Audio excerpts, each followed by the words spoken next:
Boom! Salutations. You know, a few days ago, I guess a week ago, whatever, I did a video over it. It was entitled When Tricksters Pretend to Be Aliens. And something I didn't add in there, and I just want to kind of speak about separately, is morphogenetic or morphogenic fields. And the first person I had heard really kind of talk about that was Rupert Sheldrake.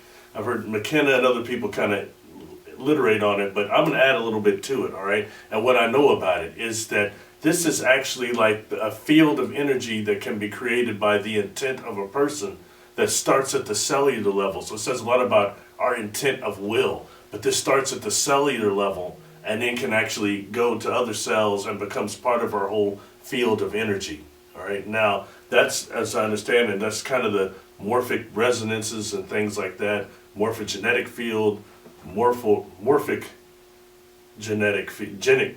field, also morphogenic field. I've heard that one called more of that. So that's just one of these things that does that. But when dealing with the phenomenon, the abduction phenomenon, all right, what you've got is you've got energies and beings that are interfering with the morphogenic field of people.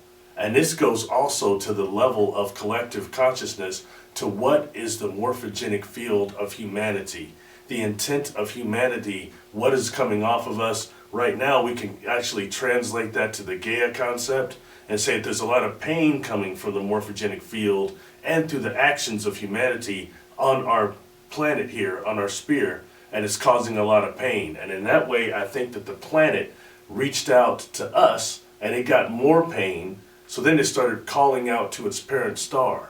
And then the parent star started acting odd, which is the solar flares and the things like that we see that are close to eradicating the cancer on the skin of its daughter, which would be humanity. So that is also ties into the morphogenic fields. So in that way, we've got actually the quantum hologram, when I talked about in that video, and how some of these higher beings are interacting through the quantum hologram, but the divine field, and interacting with our brains.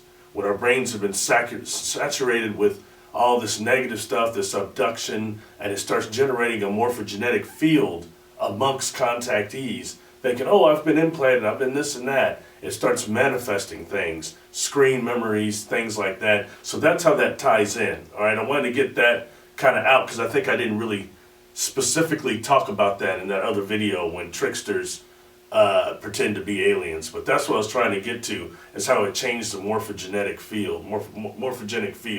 So I want to touch on that. Thank you very much. Please subscribe. Appreciate everybody on Patreon. That's why these videos are still going on. I've gotten a lot of good wishes. Thank you all. Peace.